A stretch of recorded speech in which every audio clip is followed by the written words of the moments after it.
शुरू करते हैं अल्लाह के बाबरकत नाम से जो बड़ा मेहरबान और नहायत रहम वाला है। तमाम तारीफ़ें मेरे अल्लाह रब्बुल इज़्ज़त के लिए हैं। अस्सलाम वालेकुम लिसनर्स, मैं हूँ आप लोगों की होस्ट नौशीन और मैं अपने चैनल खौफनाक कहानियों में अपने सभी सुनने वालों को खुशामदीद कहती हूँ। मैं उम्मीद करती हूँ आप सब लोग खैरियत से होंगे, जहाँ होंगे खुश होंगे। आज आप लोगों के लिए मैं बहुत दिलचस्प खौफनाक कहानियाँ लेकर आई हूँ जिन्हें आप लोग बहुत पसंद करेंगे। सिलसिला शुरू करते हैं आज की खौफनाक कहानियों का। बढ़ते हैं आज की पहली खौफनाक कहानी की तरफ। ये खौफनाक कहानी डीजी खान से फ़खर शेयर कर रहे हैं। फ़खर कहते हैं आज आपके साथ अपनी ज़िंदगी में पेश आने वाली एक बहुत ही ज़्यादा ड्रामनी कहानी शेयर करना चाहता हूँ।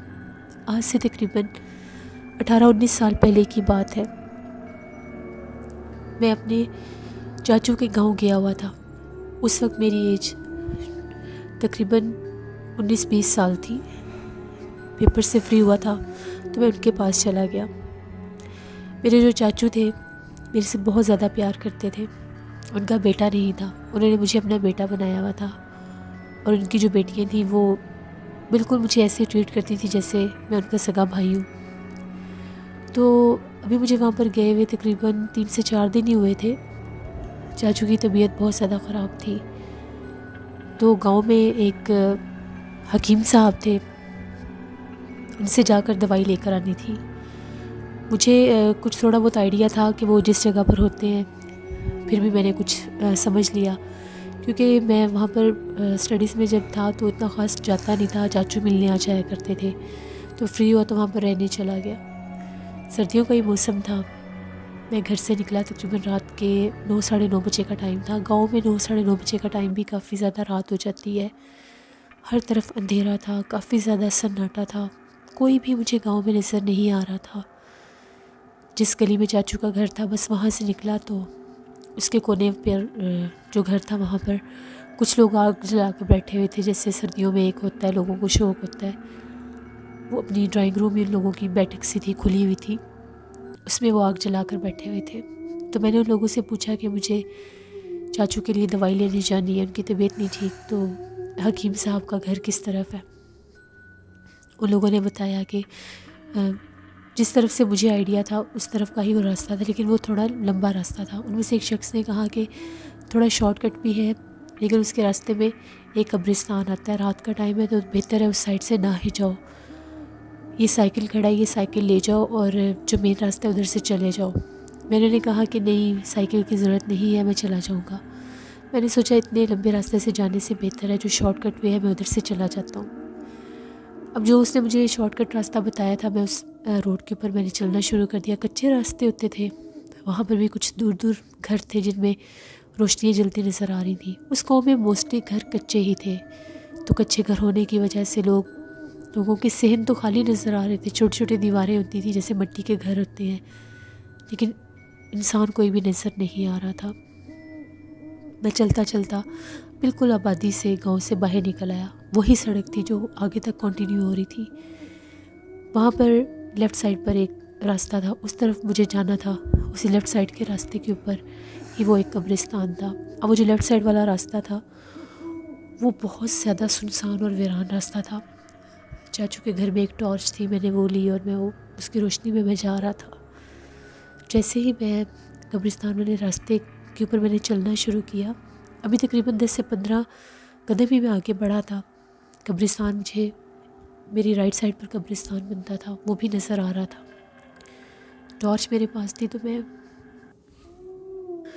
इस कब्रिस्तान के बिल्कुल सामने वो दरख्त और झाड़ियाँ थी जहाँ पर कब्रिस्तान ख़त्म होना था। वहाँ से फिर टर्न होके दूसरा इलाका शुरू हो जाता था जहाँ पर वो हकीम साहब का घर बनता था। खैर मैंने अल्लाह का नाम लिया और मैं वहाँ से चलने लग गया। जैसे मैं कब्रिस्तान के पास पहुँचा, अभी कब्रिस्तान की दीवार शुरू ही हुई थी, बिल्कुल छोटी सी दीवार थी, यहाँ तक कि अंदर कब्रें भी नज़र आ रही थी। मुझे कब्रिस्तान में रोशनी नज़र आई। ऐसा लग रहा था कि जैसे वहाँ पर कोई मौजूद है। एक कब्र के पास बिल्कुल सेंटर में, तकरीबन एक साइड पर वो कब्र लग रही थी, लेकिन हिस्सा सेंटर वाला था। वहाँ पर एक जैसे बहुत ज़्यादा कोई रोशनी है। वो रोशनी बहुत अजीब थी, यानी काफ़ी ज़्यादा बड़ी रोशनी थी वो। मैं ज़रा देखने लग गया कि शायद किसी को दफना रहे होंगे, लेकिन लोग नज़र नहीं आ रहे थे, सिर्फ रोशनी नज़र आई। उस रोशनी में मुझे ऐसा महसूस हुआ जैसे वहाँ पर कोई और भी है। एक साया सा नज़र आया, जैसे कब्र के पीछे लोग अक्सर वो दीवार सी बना देते हैं जिसके ऊपर कतबा लगा होता है, बिल्कुल ऐसी ही वो दीवार थी। उस दीवार के ऊपर मुझे जैसे कुछ महसूस हुआ।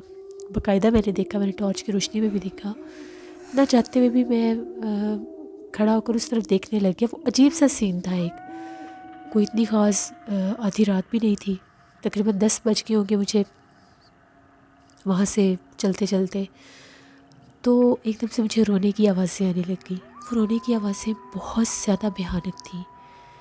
आवाज़ें किसी औरत की थी। ऐसा लग रहा था कोई औरत बहुत ज़्यादा तकलीफ़ में रो रही है। वहीं पर बिल्कुल कब्रिस्तान के शुरू में ही कुछ दरख्त थे। जैसे मैं उस आवाज़ पर गौर करने लगा, मुझे ऐसा महसूस हुआ जैसे दरख्त के ऊपर से नीचे कुछ गिरा है।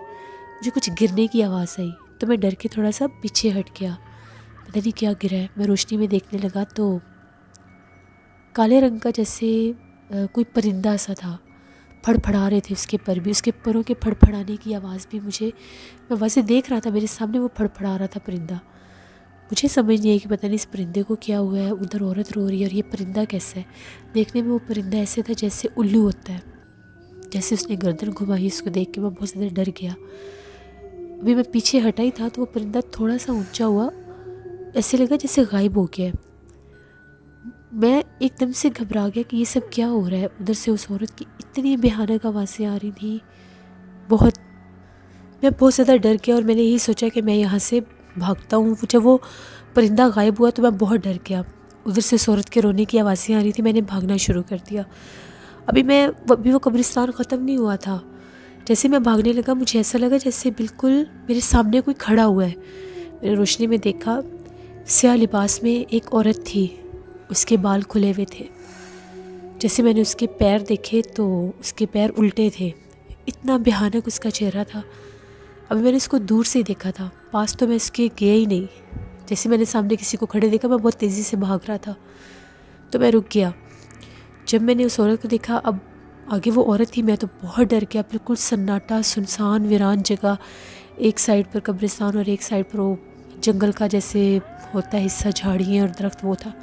मैं वापस कब्रिस्तान की तरफ भागा कि शायद उधर कब्र पर वो जो किसी औरत के रोने की आवाज़ आ रही थी, शायद वहाँ पर लोग हों, क्योंकि उस चीज़ को मैंने देख लिया था, उस मखलूक को। जैसे मैं भागता हुआ कब्रिस्तान में आया तो मुझे ऐसा लगा वो मेरे पीछे भागी है, बाकायदा कोई मेरे पीछे भागा है और उसके पैरों में जैसे वो छन छन की आवाज़ बहुत ज़्यादा गूंज रही थी और वो हद से ज़्यादा डरावनी आवाज़ें भी निकाल रही थी। मैं अल्लाह अकबर करता करता कब्रिस्तान में आ गया। अब कब्रिस्तान में आया तो सामने वही रोशनी बिल्कुल वैसे ही थी, एक कब्र के पास। मैं भागता हुआ मैं बार बार ये कह रहा था कि मुझे बचा लो, मैंने वहाँ पर एक अजीब औरत देखी है। ऐसा लगा मुझे वो भागती भागती कब्रिस्तान तक आई, लेकिन एकदम पीछे से सन्नाटा हो गया। मैंने पीछे पलट कर भी देखा, कोई नहीं था वहाँ पर। फिर जैसे ही मैं वहाँ पर कब्रिस्तान की तरफ गया तो वो जो सामने रो रही थी वो रोशनी बिल्कुल वैसे ही थी जैसे ज़मीन के ऊपर कोई चीज़ रखी हुई है। मैं उसको मदद के लिए बुला रहा था। जब मैं वहाँ पर उस तरफ पहुँचा, उसके इतने लंबे बाल थे, ज़मीन तक बाल पड़े हुए थे, पूरा बालों का ढेर था और दरमियान में जो जिस्म था वो बहुत छोटा था और वो बिल्कुल उस कब्र की दीवार के ऊपर बैठी हुई थी, वो जो कुछ भी था। जैसे मैं उसके करीब जाने लगा, उसकी इतनी भयानक आवाज़ थी कि उसका चेहरा पीछे की तरफ हुआ। मैंने उसका चेहरा भी देखा। बस वो देखने की देर थी, मैं वहीं पर गिरा और बेहोश हो गया। मेरी आंख कहीं खुली, दोपहर का टाइम था। जब मेरी आंख खुली तो मैं चाचू के घर में ही था। पास गांव के काफ़ी ज़्यादा लोग थे। सबने जब मुझे देखा तो मैं बहुत ज़्यादा खौफज़दा था। मेरे चेहरे के ऊपर, मेरे तकरीबन पूरे जिस्म के ऊपर बहुत ज़्यादा नील के निशान थे। सब गांव वालों को ये लगा कि शायद मुझे वहाँ पर किसी ने मार कर फेंका है, क्योंकि मेरी हालत ऐसी थी और मेरे जिस्म में बहुत ज़्यादा दर्द भी था। ज़ख़म नहीं थे, नील के निशान थे, जैसे अगर किसी को बहुत ज़्यादा मारा जाए तो वो जो जिस्म के ऊपर ब्लू मार्क्स बन जाते हैं वो। उन सब लोगों ने मेरे से पूछा, मेरे से पहले बोला नहीं जा रहा था, बड़ी मुश्किल के साथ मैंने पानी पिया, मैंने बोलना शुरू किया तो मैंने उन्हें सारी बात बताई। उन लोगों का ये कहना था कि गोरकन जो था, जैसे वो सुबह फजर के टाइम कब्रिस्तान में आया तो उसने मुझे वहाँ पर बेहोश देखा, क्योंकि सर्दियों में फजर भी तकरीबन रात होती है। गांव का कल्चर ऐसा है कि गांव में लोग जल्दी जाग जाते हैं फजर के वक्त। तकरीबन सभी लोग कब्रिस्तान वाले रास्ते से कुछ लोग गुज़र के मस्जिद में जाते हैं। तो गोरकन जो था वो मस्जिद में जा रहा था। तो वो कहता है कि जब मैं वहाँ से गुज़रा तो मुझे ऐसा महसूस हुआ कि कब्रिस्तान में जैसे कोई लेटा हुआ है, यानी उसने मुझे देखा। तो वो जब कब्रिस्तान में आया तो उसने मुझे बेहोश देखा। फिर वो गांव से लोगों को लेकर आया और मुझे कुछ लोगों ने पहचान लिया जो रात को उस बैठक पर बैठे हुए थे। चाचू पहले ही बेचारे बीमार थे और फिर मेरी ये कंडीशन हो गई। मैं बहुत ज़्यादा खौफज़दा था, मुझे बहुत सा बुखार था। हकीम साहब भी आ गए। जब गांव के किसी आदमी को पता चला तो उन लोगों का ये कहना था कि हमने इसको बहुत मना किया था कि कब्रिस्तान की तरफ से ना जाना, साइकिल ले जाओ और मेन रास्ते से चले जाओ। बस मेरे से गलती होगी कि मैंने उन लोगों की बात नहीं मानी। काफ़ी ज़्यादा मैं बीमार रहा, मुझे बहुत ज़्यादा डरावने ख्वाब आते थे और ऐसा महसूस होता था कि बाकायदा मुझे कोई चीज़ डराती है। रात के टाइम जब मैं सोया होता था तो बाकायदा लगता था कि सामने जो कमरे की दीवार है उसमें से पहले सर बाहर निकलता था, बहुत ज़्यादा बालों वाला सर, बहुत लंबे लंबे बाल होते थे और उसकी जो वजूद था वो बहुत छोटा था। बाकायदा मैं उस चीज़ को देखता था, महसूस करता था और वो चलती चलती एकदम से जैसे मेरे ऊपर आकर बैठ जाती थी। मेरा सांस रुकने वाला हो जाता था। होता ये कुछ पलों के लिए ही था, लेकिन रात की किसी मखसूस पहर में ये काम होता था। फिर मेरे घर वालों को भी इस बात का पता चला। अब्बू वगैरह मुझे लेने आ गए। जब मुझे वापस लेकर गए घर, वहाँ पर बहुत ज़्यादा दम वगैरह करवाया। एक बुज़ुर्ग थे, दम करते थे। उनका ये कहना था कि मेरे गले में वैसे भी एक तावीज़ था, शायद उस तावीज़ की बरकत, उसमें अल्लाह की पाक कलाम का ज़िक्र था, अल्लाह की पाक कलाम लिखी हुई थी। अल्लाह ने करम किया, वो तावीज़ ज़रिया बन गया कि उन मखलूक़ात ने मेरे ऊपर उस तरह से हमला नहीं किया। वरना जहाँ जितनी तादाद में वो वहाँ पर थी, शायद वो मुझे ज़िंदा ही ना छोड़ती। तो जब मैं दम वगैरह करवाया तो उनका ये कहना था कि ये बिल्कुल बहुत ज़्यादा भयानक चुड़ैलों के पास गया था। वो उल्लू का गिरना, वो भी वही मखलूक थी जो उस रूप में सामने आई थी। फिर मैंने उन्हें बताया कि मुझे वो बार बार नज़र आती है। फिर उन्होंने मुझे एक और तावीज़ दिया और कहा कि ये तावीज़ नहीं उतारना, जो पहना हुआ ये पहने रखना, इसके साथ ये पहन लो। एक बाजू के ऊपर भी बांधने के लिए दिया, बिस्तर में लगाने के लिए दिया, कुछ पीने के लिए दिए। कुछ तावीज़ ऐसे थे जो मगरिब के बाद जलाने होते थे कोयले के ऊपर रख के। उनका धुआं मेरे कमरे में किया जाता था। तकरीबन 3-4 दिन वो मुझे नज़र नहीं आई, लेकिन ऐसा लगता था मेरे कमरे के बाहर जैसे बाकायदा वो चलती फिरती नज़र आती है। 2 फुट उसकी हाइट होगी, बस इससे ज़्यादा नहीं। चलती फिरती नज़र आती थी। ऐसा लगता था जैसे वो कमरे के पास खड़ी है और उसके जो सर के बाल हैं वो पूरे सहन में बिखरे हुए हैं। अजीब वो चीज़ मखलूक थी, बहुत डरावनी चीज़ थी वो जो भी थी। अल्लाह का शुक्र है जब 11 दिन गुजरे, तावीज़ भी इस्तेमाल किए, कुरान पाक भी मेरे पास बैठकर मेरी अम्मी पढ़ती थी, तो फिर वो नज़र आना बिल्कुल बंद होगी। जब वो नज़र आती थी तो मैं बहुत ज़्यादा चीखता था, मेरी हालत बहुत ज़्यादा अजीब हो जाती थी, मैं कांपने लग जाता था। फिर मैं चाचू को मिलने तो ज़रूर जाता था। उसके बाद भी तकरीबन 1 साल के बाद मैं वहाँ पर गया था, तो वहाँ के लोगों ने फिर दोबारा से वो लोग मुझे मिले। उनके इलाके के मोहल्ले के चाचू भी बिल्कुल ठीक हो गए, फिर मुझसे मिलने भी आए थे। तो उन लोगों से जब मैंने सारी बातें उन्होंने मेरे से पूछी और मैंने उनसे पूछी, तो उन लोगों का ये कहना था कि वो कब्रिस्तान वाला रास्ता जो है वो वीरान ही इसी वजह से हुआ है कि वहाँ पर बहुत ज़्यादा जिन्नात और ये चुड़ैलों का बहुत ज़्यादा बसेरा है। वहाँ पर किसी दौर में एक कुआं होता था, वो कुआं बिल्कुल भी लोगों के यूज़ में नहीं था। उस कुएं में उन लोगों ने उस कुएं को बंद करके वो हिस्सा भी उन्होंने कब्रिस्तान में मिला लिया था। दरख्त कटवा के कुएं के ऊपर वो बाकायदा सीमेंट से उसको बंद करके उस जगह को पक्का कर दिया। वहाँ तक भी कब्रों को फैला दिया गया। तो उस वजह से उस कुएं में चुड़ैलों और जिन्नात का बसेरा था। फिर मगरिब के बाद वो चुड़ैलें जो जिन्नात जो थे वो बाहर निकलते थे, उस रोड पर नज़र आते थे। जिस जगह पर वो कब्र थी, जिसकी दीवार के ऊपर मैंने इसको बैठे रोता देखा था, वो कब्र उसी कुएं के पास बनी हुई थी, बिल्कुल साथ नीचे वो कुआं था, इसलिए वो उसका घर था। तो वहाँ पर जैसे अब वो जो कुएं की जगह थी उसके साथ एक कच्ची जगह पर उन लोगों ने वो कब्र बना दी थी। अब बिल्कुल कुआं भी साथ था, बेशक वो ऊपर से बंद था। कुएं के ऊपर तो कब्र नहीं बन सकती थी क्योंकि नीचे से वो खाली था, लेकिन उन लोगों ने उसको बंद कर दिया। वो ऊपर से नज़र आता था कि यहाँ से बाकायदा कोई फर्श बनाया गया है। कुछ हिस्से पर मिट्टी फेंक दी गई, कुछ हिस्से के ऊपर वो कुछ घास और पौधे लगा दिए गए कि वो नज़र ना आए ज़्यादा।